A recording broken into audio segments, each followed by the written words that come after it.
Montana Territory. August 1878, the baby was crying again, and the sun was sinking fast behind the ridge when Viora Redley stumbled up the trail toward the ranch house.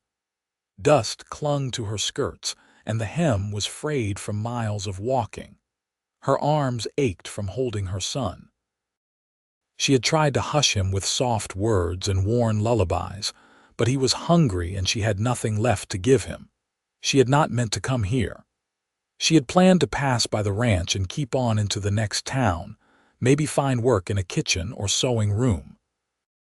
But her legs had given out just past the fence line, and her boy would not stop crying, and she had not eaten in 2 days. Pride was no use to a child. The man who stepped out of the barn looked like a painting she had tried to forget. Broad shoulders, tall frame, thick dark hair under a weathered hat. His shirt sleeves were rolled up to his elbows, and his hands were stained with dust and horse oil. The moment he saw her, he stopped moving.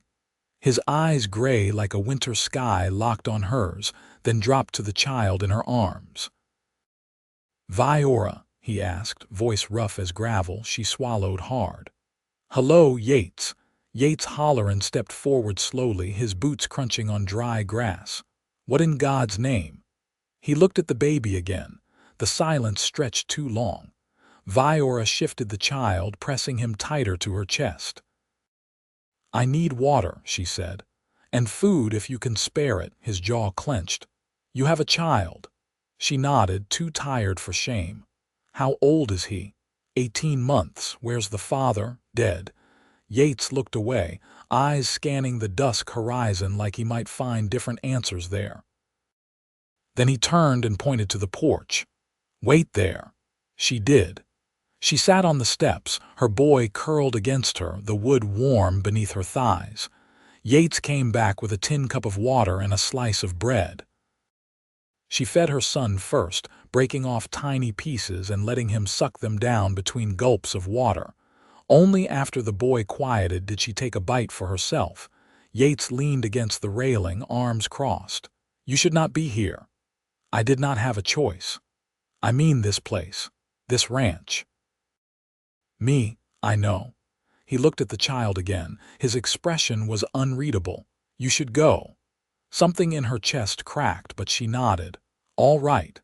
She stood, gathering her son again, but her legs trembled. Yates stepped forward without thinking, catching her elbow. She steadied and he let go.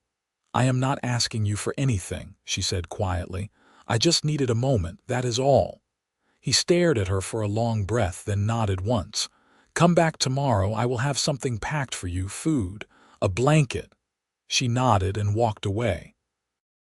That night, Viora made camp under a cottonwood tree by the creek, her son curled against her side. She watched the stars blink open, listening to the soft rush of the water and the slow, steady breath of her boy. She had not expected kindness from Yates, but she had hoped for it. He had been the only person who had ever looked at her like she was worth something. They had been young, 19. She had loved him then quietly, fiercely, but he had dreams of cattle and land, and she had been the girl with no name worth speaking, daughter of a laundress, no dowry, no future. He had kissed her once behind the church shed, then ridden off 2 weeks later to build a life of his own. She had married a man who promised safety. He died 4 months after their son was born. Fever. Left her with debts and no name on the land. She had walked every mile since. The next morning she went back. Yates was waiting on the porch. A canvas bundle sat by his boots. He looked at her, then down at the child again, who squirmed and reached for a stick in the dirt. "I packed bread, jerky, and a can of peaches," he said. She nodded. "Thank you." He bent down and tied the bundle shut, then stood and handed it to her. She took it, holding his gaze. "I will not forget this." He started to say something, then stopped. She turned to go. "Viora," she stopped. "I have room for 2 more," he said. She turned back slowly. He looked at her, steady and quiet. "2 hands left last month. I could use help around the house, with the chickens. The boy can stay with you while you work." Her heart thudded. "I pay fair," he added. She searched his face. "Are you offering charity?" "No," he said. "I am offering work." She looked down at her son now playing in the dirt and then back at the man she had once loved. Her throat tightened. "All right." Yates nodded once. That night she and her boy slept in the bunkhouse, alone on the far bed. She washed his little feet in a basin and sang softly as he drifted off. In the quiet after, she sat by the window and watched the lights from the main house. She did not know what this was yet, but for the first time in months she felt still. Safe. Over the next days she worked hard.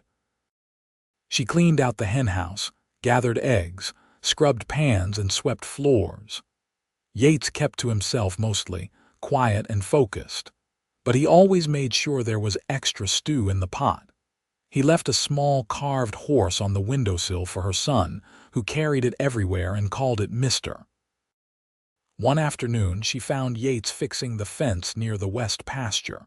She brought him water and stood watching him work, the muscles in his back moving beneath his shirt.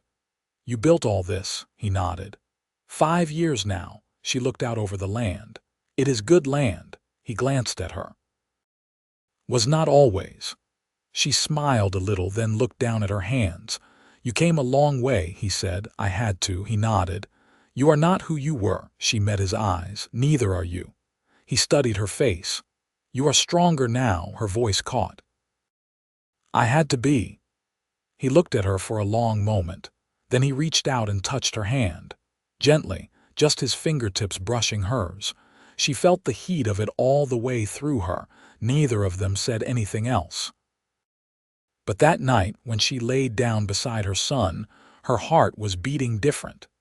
And in the main house, Yates stood by the window, watching the moonlight spill across the fields, and thought of her. By the end of the second week, Viora had settled into a rhythm. Mornings began before the sun with the rattle of the cook stove, and the boy's small hand patting her cheek. She stirred breakfast for the two of them in the bunkhouse, then crossed the yard to tend the hens and check the garden rows. The soil was dry and coarse in places, but the beans had taken root, and the carrots were pushing green above the earth. Her son toddled nearby with Mister tucked under his arm, content to dig beside her with a spoon. Yates had not spoken much since that afternoon near the fence. But his silences no longer felt like distance. He listened. He noticed. When a thread came loose on the boy's only shirt, she found it mended the next morning, stitches tight and even. When she coughed through supper one night, a tin of horehound leaves and a kettle sat waiting on the step. He never said it was from him, but she knew. One evening she found him splitting wood behind the barn. The air was thick with the scent of pine and sun-warmed grass. Her son was asleep in the crook of a quilt, his cheeks pink from the day. "You have help now," she said, stopping a few paces back. Yates paused mid-swing, then drove the axe down clean through the log. "I do." She folded her arms, watching the pieces fall apart. "You don't have to do every bit of it alone." He set the axe against the block and turned, wiping his brow with the back of his arm. "I got used to it. Doesn't mean it's the way it has to stay." His eyes settled on hers, steady and unreadable. "What way do you think it could be?" She didn't answer right off. A meadowlark called from the fence post, and the sound of the creek filtered through the stillness. "I think two people can hold more than one," she said finally, "and carry farther." He glanced toward the house, then down at the ground. "Reckon I forgot how to carry with someone." She stepped closer, voice low. "You didn't forget. You just stopped letting yourself do it." He looked up then, and something passed between them, quiet and unguarded. The next day she found a small tin box on the shelf above the stove needles, a thimble and 3 colors of thread. No note, just left there like it had always belonged. That same afternoon, Yates took her son down to the creek while she shelled peas on the porch. She could hear their voices low, contented, and the occasional splash. Her hands moved slower with the shells. She had not imagined a man like Yates kneeling in the water, showing her boy how to float a leaf downstream. That night, after the child had fallen asleep and the stars had come out clear and quiet, she walked to the fence line where Yates stood watching the hills. "You took him to the water." He didn't turn. Seemed he liked it. "He hasn't known many men, just one, and not for long. He's a good boy." She stepped beside him, her shoulder near his. "He doesn't remember his father, not really, but he'll remember this." Yates's voice was low. "You think he'll remember me, if you stay?" He looked at her then. His eyes were softer than they had ever been, and the space between them felt like it was holding its breath. "I don't know what I'd be to him," he said. "You don't have to name it." He nodded once, slow. "But I'd want to earn it, not just be handed it." She smiled, a real one that reached her eyes. "That's the only way it ever matters." The silence that followed was not empty. It was full of the beginning of something. The next morning, she found her son asleep on the rug in the main house, Mr. tucked under his arm, and Yates asleep beside him in the chair, boots off, his hand resting near the child's back like a promise. Late September brought a silver chill to the mornings. The grass along the creek browned at the tips, and the wind carried the sharp edge of coming snow. Viora woke with her son curled against her, his small body warm beneath the quilt. She dressed him slowly, then wrapped his feet in wool scraps she had stitched from an old shirt of Yates's, one he'd left on the bunkhouse hook without comment. She found Yates near the corral, checking the younger steers. His coat was dusted with hay, and his breath showed in faint clouds as he moved among them. He didn't notice her at first. Her boy toddled to the fence, wrapping his fingers around the worn beam and watching the animals with wide eyes. "He keeps trying to moo at them," she said softly. Yates turned, a smile tugging at the corner of his mouth. "He's got the sound right, just needs the weight behind it." She lifted her son and leaned her hip against the post. "He's been sleeping better since we moved into the main house. It's warmer there," she nodded, "and quieter. He doesn't startle when the coyotes howl." Yates rested his arms on the top rail, looking out over the pasture. "I remember what it was like, being little and scared of the night. My mother used to hang dried sage above the doorway. Said it kept the bad things out. Do you believe it did?" It helped her believe. That was enough. Viora looked at the barn roof catching the morning light. "I never had anything like that, just kept walking forward and hoped it'd be better the next day." Yates turned to her. "It's better now," she met his eyes. "It's quieter inside me," he nodded once. "Then we're doing something right." Later that day she found a bundle of dried sage on the table tied with twine, no note. She hung it above the door without a word. As the days shortened, the rhythm of the ranch shifted. The last hay bales were stacked in the loft, and the hens began laying fewer eggs. Viora spent more time inside, mending coats and boiling lye soap. Her boy followed Yates like a shadow, trailing after him with a stick in hand as they checked the fence lines. Sometimes, Yates would lift him up onto the saddle for a few slow steps, the child clutching the horn with both hands and laughing sharp into the wind. Viora watched from the porch, her hands stilling on the hem she was stitching. One evening after supper, the three of them sat by the fire. Her son was curled at her side, half asleep, and Yates was carving something small from a chunk of pine. The sound of the knife against wood was soft, steady. "You always carve in the evenings?" she asked. "Only when my hands need to settle." "What is it?" He turned the piece toward her. It was a bird, rough still, but wings outstretched, head tilted skyward. "For him," Yates said, nodding to the boy. "I figured he ought to have something that flies." She felt it then, low in her chest, a pull that had nothing to do with need or hunger, just the quiet knowing of being seen. "He'll like that," she said. "I hoped so."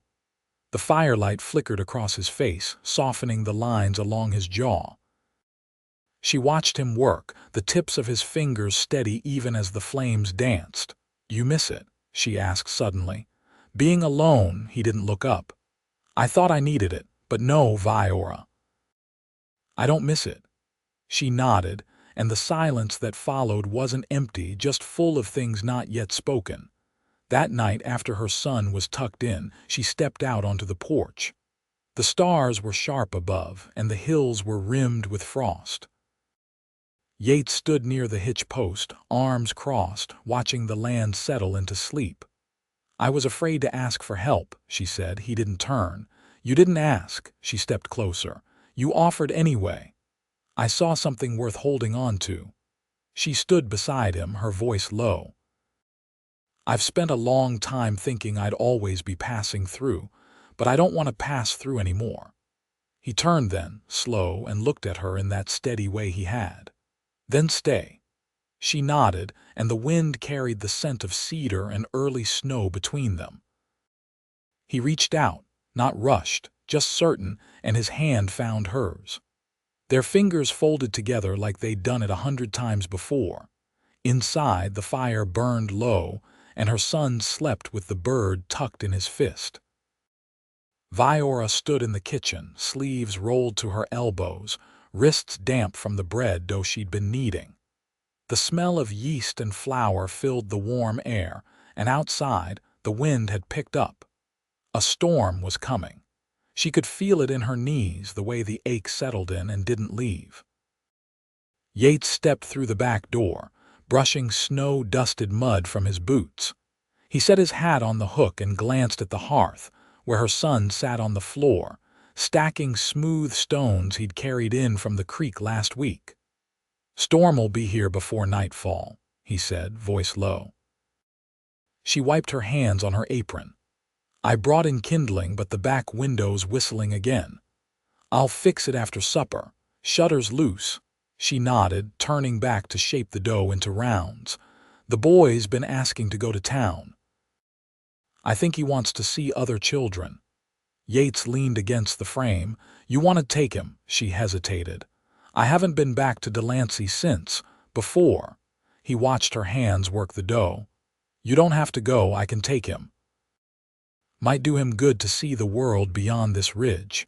She looked up, caught by the quiet offer. "You do that?" Yates gave a slow nod. "He's old enough for the wagon, I'll be careful." Her chest tightened. "He's never been apart from me. I'll bring him back before dark." She rested her palms on the counter, the wooden surface warm from the oven's heat.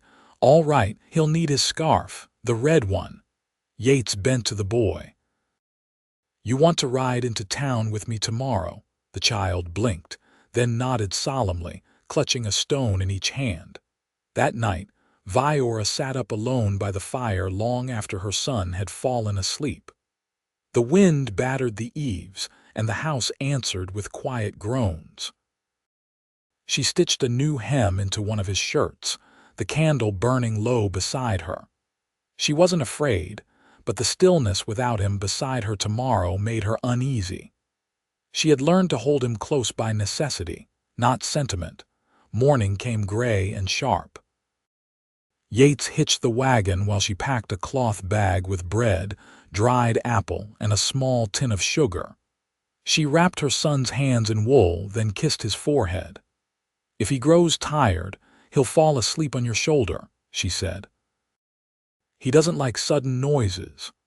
"I won't let him out of my sight," Yates said. She handed the child up, watching as his small fingers wrapped around the side rail. Yates settled beside him, reins in hand, and gave her a long look. "I'll bring him back safe," he said. "I know," she answered. They rode off down the slope, wagon wheels creaking, the red scarf trailing behind like a ribbon of fire against the snow-patched road. She spent the day cleaning, not out of habit but to keep her thoughts from spinning. She scrubbed the oil lamp chimneys, emptied the ashes from the stove, and pressed the linens flat. As the light faded, she stepped onto the porch, scanning the ridge for the wagon. When it came into view, her breath caught. Her son was awake, sitting tall beside Yates, who held the reins loosely but sure. They reached the house as the last daylight peeled away, and she stepped down to meet them. "He didn't cry once," Yates said as he lifted the boy down. Watched everything like he was memorizing it. The child held a small paper bundle in his mittened hand. "For you," he said, voice muffled. She took it gently. Inside was a blue ribbon. Yates met her eyes. He saw it in the general store window. Pointed at it and said it was for you. Viora swallowed. "Thank you, both of you." They stepped inside and the boy went straight to the hearth, curling into the quilt she'd laid out. She moved to fill the kettle, hands steady but heart full in a way that made her breath catch. Yates stood near the stove, unwinding his scarf. "There was a man in town, asked after you." She turned. "Who?" "Name was Collar. Worked freight with your husband before." She stilled. "What did he want?" "Just wanted to know you were all right." "Said he'd heard you'd gone east." "I tried," she said quietly, "but the trains don't run on hope." Yates nodded. He seemed decent. Said if ever you needed a letter posted, he'd see it sent. She stirred the beans on the stove. "I don't have anyone left to write to." He didn't answer, but after a moment he stepped beside her and set a folded paper on the table. "I was thinking," he said slowly, "about the land south of the barn. There's a good patch there, flat and close to water." She looked at him. "For planting?" "No," he said. "For building," the spoon stilled in the pot. "If you wanted a space of your own," he added. "A room with light in the morning, a window that looks east." She searched his face. "You do that." "I've been thinking about what comes after surviving," he said. "And I keep coming back to you." The kettle began to hiss beside them. She turned it down, hands shaking slightly. "I never asked for a new life," she said. "No," he said, "but you built one anyway." He reached out, not rushed, and touched her cheek with the back of his fingers. She leaned into it, eyes closing. When she opened them, he was still there. "I want to stay," she whispered. "You already have," he said. Outside, the storm broke, and the wind swept clean across the hills. Inside, the fire glowed steady, and the house held warm. The first frost held through morning. Viora stepped out behind the house with a basket on her hip, her boots sinking into the brittle edge of the grass. Her breath came in small clouds, and the sky above had turned a pale, stretched blue. She crossed to the root cellar, careful not to wake her son, who still slept beneath quilts upstairs, and lifted the latch. Cold air met her skin as she stepped inside, the scent of earth and stored apples settling around her. She worked quietly, gathering turnips and the last of the late potatoes. When she came back up, Yates was standing near the shed, a saw resting over his shoulder. He'd marked the ground behind the barn with stakes and twine 2 days earlier, and now the first boards were stacked nearby. "You don't have to build it alone," she said, setting the basket on the porch. "I know," he answered, "but I want the bones of it to come from my hands." She stepped closer, brushing wind-stiff hair from her brow. "Why?" He looked over the land before speaking. "Because I want it to last." She let that settle between them before reaching for the basket. "Then I'll make sure the roof doesn't leak." He smiled, and they stood in the crisp morning, not needing anything more than that. By week's end, the frame was up simple, sturdy, with wide sills and rafters cut from pine he'd hauled down himself. She worked alongside him when the boy napped, holding boards steady, sanding edges smooth. At night, she soaked her hands in warm water and rubbed them with tallow, the skin along her knuckles raw but alive. One evening, as she stitched a curtain hem by lantern light, Yates came in from the dark with a small tin box. He set it on the table without a word, and when she opened it, she found a drawing folded neat inside a rough sketch in charcoal, her son beside a window, his wooden bird raised in one hand. The detail was soft but careful. He'd captured the weight of the child's gaze, the roundness of his cheek, the way the light might fall. She looked up slowly. "You drew this," he nodded. "I do it sometimes. Helps me hold things still." She touched the edge of the paper. "I didn't know you could see him like this. I see both of you clearer every day." The quiet between them deepened, but it held warmth. She rose and crossed to him, slipping her hand beneath his. He didn't pull away. "I never knew where I belonged," she said. He drew her hand to his chest, resting it there. "You do now." The new room was finished before the snow came heavy. The window faced east, just as he'd said it would. In the mornings, the light spilled across the floor in long, golden ribbons, and the boy liked to sit where it touched, running his fingers across the wood like it held secrets. They moved in gradually. Her sewing basket found its place by the corner chair, and the child's stones lined a crooked row beneath the sill. One evening, after the dishes were dried and put away, and the boy had fallen asleep with the ribbon still tied around his wrist, Viora stood barefoot in the doorway of the new room, watching Yates pull the last blanket across the bed. "You could have built this for anyone," she said. "I didn't want anyone else in it." He turned, and she stepped into his arms. Her head settled against his shoulder, his palm resting low on her back. The stove cracked softly behind them, and the house breathed around them like it had finally settled into its own skin.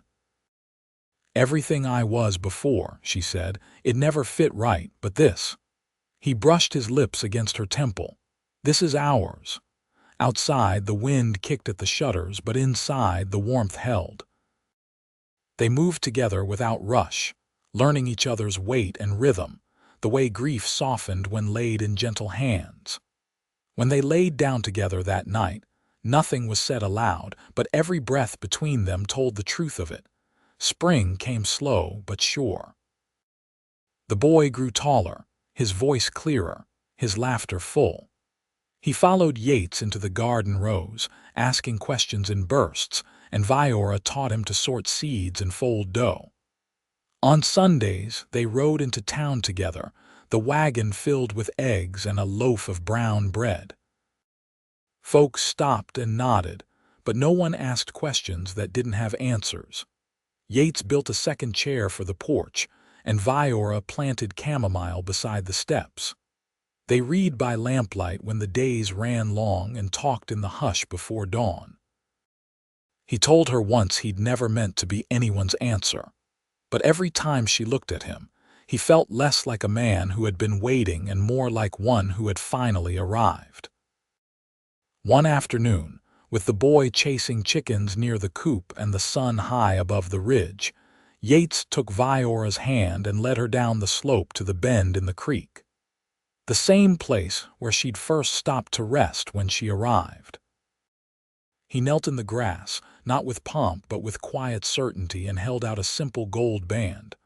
"I want to make it right, not because we have to, because I want to say it out loud and mean it." She knelt beside him, her hand slipping into his. "Then let's do it, not for the paper, for the promise." They married under the cottonwood, with her son standing between them and one neighbor to bear witness. No music, no crowd, just vows spoken into wind and sun. Years passed, and the house held steady.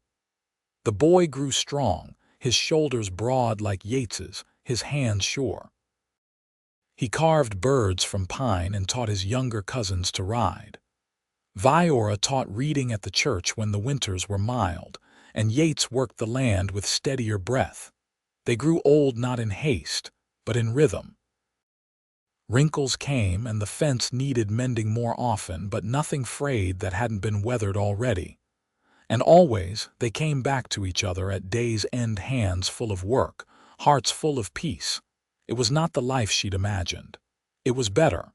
It was hers. It was theirs.